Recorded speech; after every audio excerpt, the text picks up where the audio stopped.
Hello everyone, welcome to Pep and Prep Talks. Today I am doing this episode with a really close friend of mine, Ishita Singh. She has done her BTech in Electronics and Communication Engineering.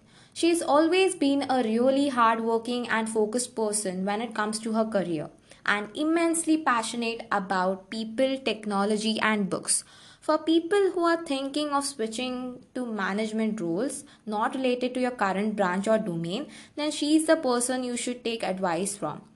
So, welcome Ishita to Pep and Prep Talks. Today's topic is kind of different as we are talking about preparing for analyst and business analyst roles related to management for people who are pursuing BTech currently. Hi, Bilva, and thank you so much for that introduction. Hello, everybody. I'm glad to be here, and I hope my experience helps you in some way. So, let's start with the questions, shall we? Yes, sure. So, if I'm interested in a business analyst profile slash analyst profiles in general related to managerial roles, then these are the few questions that will pop up in my mind in general. So, first one being, do freshers with BTech background have difficulty in getting a job in this domain? Yeah, to be very honest with you, that's a very genuine question, I guess. And to some extent, I would say yes, you would face certain difficulties because you're a fresher who is coming from a completely different background. And I need not highlight a lot of negativities here, but coming to the point, why do you think that you will face certain difficulties, and how do you overcome those? Yeah. The first thing is that you are actually competing against people who would be coming from different and more relevant backgrounds, like business background, Yeah. who would be competing for the same roles. So when I talk about analyst, I am talking about business analyst roles. Sometimes these also have data analyst roles at organizations which are more into consulting. So they expect more of business knowledge from you. So yes, you would be competing against a completely new student base, and that's where you need to be, make sure that you have the relevant skills that are required for that particular job. So that's one thing. And how do you know which skills you require for the job? You have to read a lot about that particular role, understand what that job role demands, try to network and figure out, find out people who are in that particular role, and try to understand what skills they are, putting into use. And Yeah. finally, build your profile accordingly, which sort of is able to, compete against those people. Yes. Another thing here, a lot of times this happens that companies do not really come for analyst or business analyst roles on engineering college campuses. So if you're solely focusing on on-campus placements, you might as well return disappointed. So I would Yeah. advise that it's so important to be able to widen your scope and keep an eye on other opportunities outside your campus as well. So my second question would be, should I not go for this field then? Like comparing to, for example, software development roles or IT roles that are mostly and majorly available for engineering students? Yeah, that's again one thing that that doubt sort of comes into your mind when you're into the challenges and you're not able to sort of get something relevant. And I'm sure that comes into a lot of our minds. But I think one basic question that you have to ask yourself at this point is that why are you actually going for that role? Yeah. You literally cannot compare a software development engineer role with a business analyst role. There's Yeah. no comparison at all. So if you are someone who is so interested in developing technological solutions, coding them, programming them, finding the, testing them, and then sort of handing it over to the company, product-based IT companies, then I think you should go ahead with the SDE role. Whereas Yeah. if you're someone who wants to sort of bridge this gap between business and technology, who wants to be able to solve business problems while Yeah. using technology, then that's something which a business analyst, I think, would do. And that's a very basic choice which you should be able to do very early on, even before um, sitting for these roles, for these interviews, for these companies. And that's like, there's no comparison, as I said. And second thing here is that uh, this question generally comes into your mind when you realize that, it's really getting hard for you. You're not able to compete well. So that's what I highlighted in my first answer, that you will be companies will be there who would be preferring other graduates in front of you, be it commerce graduates, be it MBA graduates sometimes. But if you have the relevant skills, and if you're able to show them that you have a better hold on technological skills, Yeah. then that is something which can become your forte, because Mm. you come from a technology background and you can flaunt that. Yeah. Along with that, you can mention that having technology as your core competency, you also have business knowledge. And if you Yes. portray your profile in that way, I'm sure you can make a difference. Yeah, definitely. So, what should be the career path like? Like, how do I start from now, and what is the roadmap like till I reach the certain managerial role kind of thing? Right. So when we talk about entry level roles, you would come across titles like analyst, business analyst, data analyst, and associate.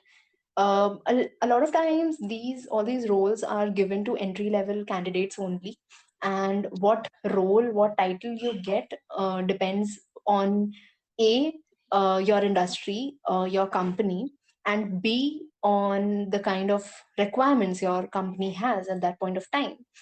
So, suppose we're talking about a management consulting firm, you might get titles like research analyst, associate, simply associate, junior associate, or if you're joining a company like Flipkart, you might as well get analyst, data analyst, things like that.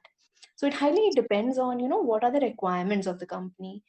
And once you are into this role, again, the expectations of the role also vary from company to company. So if I am an associate, if I'm a research associate at a management consulting firm, Yeah. I would be expected to sort of carry out some industry research on their um, businesses, on their clients, on some of their accounts, and try to maybe figure out certain things about their particular accounts that they're handling. Yeah. Whereas if it is a data analyst role at an IT company or anything, any such company, then it will be more of it will involve a lot of data science skills and technological use cases. So that Okay. completely depends on the kind of industry you're joining, but these are all in entry level roles. Okay. When we talk about the progression, the career progression, it also again depends on the industry. So if I'm in a management consulting firm, the progression goes like, you stay in this analyst or senior analyst role for a couple of years, and all these years you're basically doing the background work, right? Yeah. So you're not having a customer facing, client facing environment. Yeah. You basically doing the research on the client accounts or something of that sort. Yeah. And after a couple of years, when you have ample of experience doing that and some amount of subject matter expertise, then you can move on to consulting roles like associate consultant, consultant, and these titles, come start coming into the picture. And Okay. that's when you can expect to actually be able to interact with the clients. Yeah. And this isn't the case with this is the case with management consulting firms as such. Okay. For IT companies, there's not a lot of I would say seniority level for analysts. So it's like Yeah. after a certain point, people might migrate from being an analyst or a senior analyst to being a manager or something of that sort. So Okay. it depends. So, how do I find an internship or a job in this domain? Yeah, that's a burning question, and it troubles the most. To be very honest, the very first thing that you can do right now is just to start as soon as you can. Start Okay. understanding which role is perfect for you, pinpoint that particular role, and start building your profile according to that role. Just Okay. figure out what's right for you, and then accordingly do certain things, or involve certain things in your profile which would look so good on your profile, because I mentioned that you're competing against a completely different student base. So you Yeah. really need to have a very good profile, and accordingly, when I say profile, I'm basically talking about all that you will mention in your resume and your cover letter, which basically add up to your story. So Yeah. these things, what I did was that, I wanted to go for business analyst roles. So what I tried to do was that very early on from my pre-final year, like I won't say it's very early on, but from my pre-final year, I started participating in a lot of business case challenges. Yeah. And I tried to focus on data skills, data engineering skills, data science. So Yeah. that's sort of a couple of ways in which I tried to sort of make my profile look better, because I was coming from a technology background and I was expected to have some knowledge about it. At the same time, I tried using these case challenges and sometimes even guesstimates to sort of hone my knowledge about the business world, about what's happening, and how, what are the different terminologies they use in the business world. That's the first thing I would say, which you can sort of start working on. Yeah. And I'm talking about so much of background work because that's something which will eventually lead you to finding the right opportunities for you. So, coming to finding the exact opportunities, I'm sure finding internships can be a bit sort of difficult in these roles, but finding jobs might be comparatively easier, because internships is something which is a very short term duration thing, and big four companies generally hire through campuses and all that. So Yeah. that totally depends on if you are having internship opportunities coming on your campus, but that totally depends. Another thing here I would like to highlight is that you should start using platforms like LinkedIn and even other professional platforms which sort of showcase a lot of good opportunities. And Yeah. that's a very good way. In fact, these days even Twitter is really going far about that. So you can use these platforms to not only find out people who are working in these industries, in these companies, in these roles, but also find out job opportunities. I mean, LinkedIn is such a nice platform to find opportunities. I'm not saying that you apply from LinkedIn and the next day you get an interview call. That's rare. That's I know that's very rare. And to be very Yeah. honest with you, if you apply for a company and you're an engineer, you're applying for a business analyst role, it's rare to get replies. But Yeah.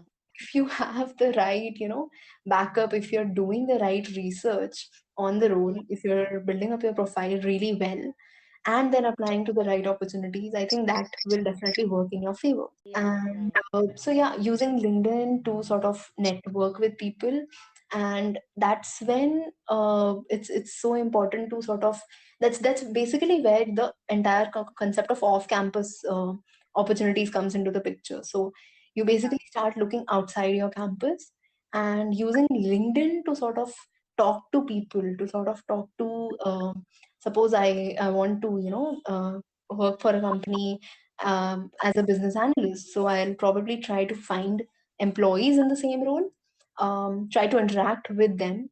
Don't just go and say, like, could you please refer me? Or if you just say to the HR, I want a job and all that, that won't really work.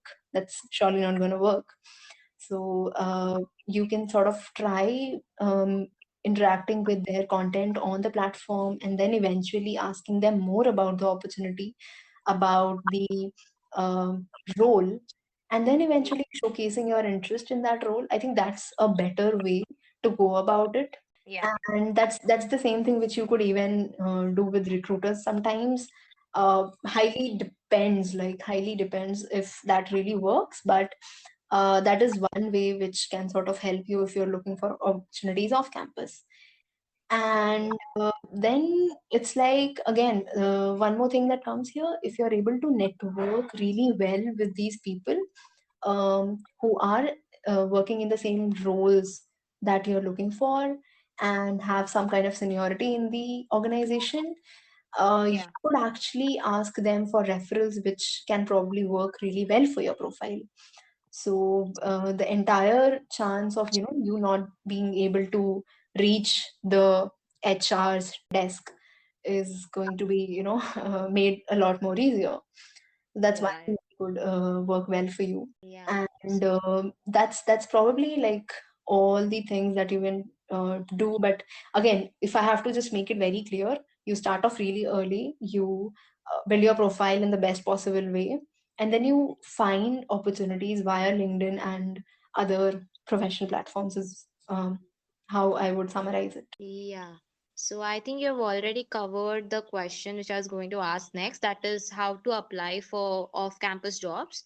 But do you have any other platforms in mind which you would like to mention in which I can apply for jobs off campus?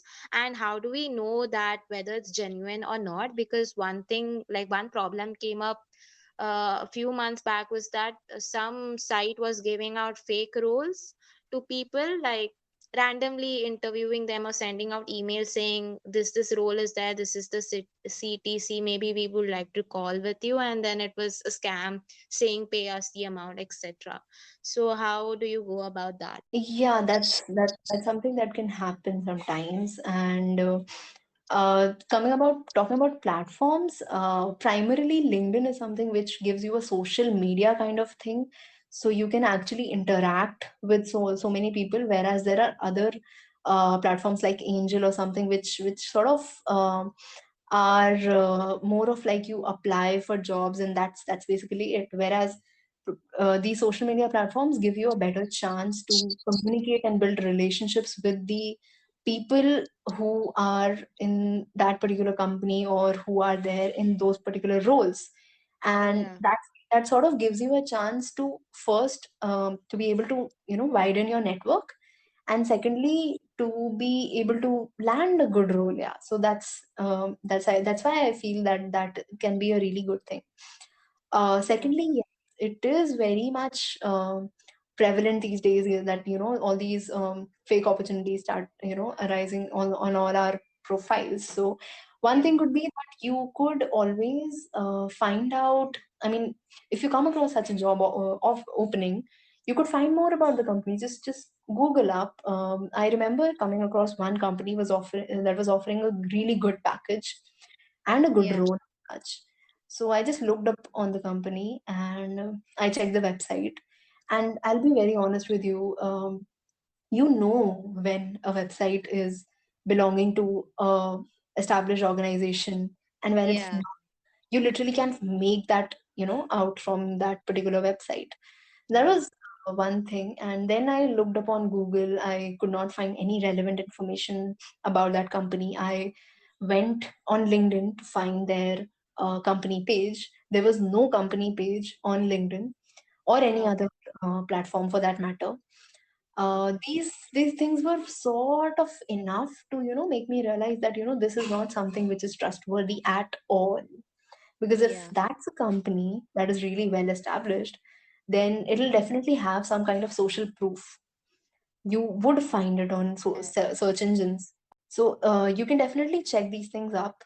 And a very good thing here, like while you are trying to apply for roles, would be to first check. So what happens is that you check on the careers page of the particular company's website. So if you do find any opportunities listed on the careers page and then you apply to them, then you can go on these LinkedIn and other such platforms to sort of follow up with the recruiters at some point of time that I am sort of really interested in this particular role and I have applied on the careers page. This is why I feel that I will be a good fit for it, Yeah. and I would really appreciate your consideration on that particular thing. So that's something you can do in the later stages. And again, this thing is, this again going on the careers page or going on the LinkedIn profile, LinkedIn page, company page to sort of apply for jobs. That is something which can work in most cases. Sometimes what you can do is that, if you're looking for good experience, like, you can find internship opportunities with good startups, and Yeah, these could be simple basic roles. Like, again, for the analyst roles also, you can get really good opportunities with startups. So that yeah, is something which can definitely come through, again, the social media platforms, because for startups, that's a really good medium where they look for. Every other day I come across a lot of startups, posting about their good job opportunities or internship opportunities via Twitter or LinkedIn. And the best part about this is that they look at your skills, so they don't care if you're coming from an engineering background. They yeah. just want your skill. So that's a Nice. good one. Yeah.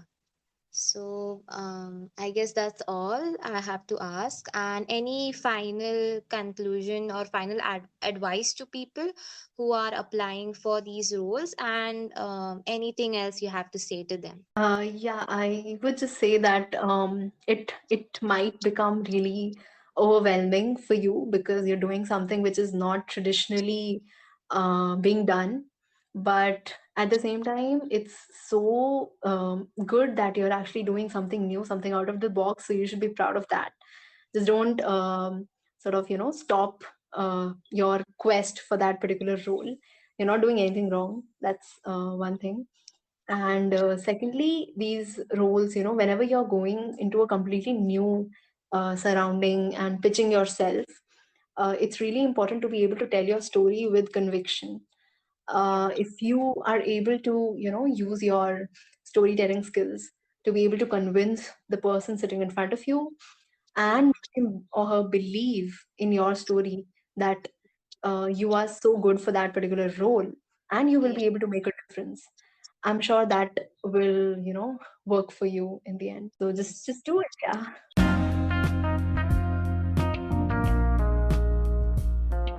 Yeah.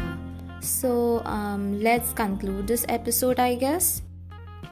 I personally got a lot of information about applying for analyst roles as well as business analyst roles, especially applying for it off campus, which I have never tried before. So, thank you so much for giving out your tips and advices, and especially the time for this podcast, Ishita. Thank you so much. Thanks, Bilwa. Thanks, everyone. And I really hope this helps you. If you have any kind of queries regarding to any of these things, please feel free to bother us with those.